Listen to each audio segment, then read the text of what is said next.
Connecting a new device to Grubhub is a straightforward process. Follow these steps to get started and enjoy your food delivery service seamlessly. Step 1. Download the Grubhub app. Visit the App Store on your device, Google Play Store for Android or Apple App Store for iOS, and search for the Grubhub app. Download and install the app on your device. Step 2. Open the app. Once the installation is complete, locate the Grubhub app icon on your device and tap to open it.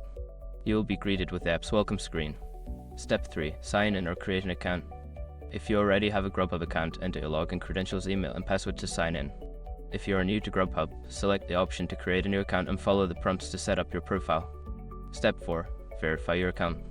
Before starting recovery, use the srock.com link in the description to open the account recovery checklist generator and make sure your verification details are ready.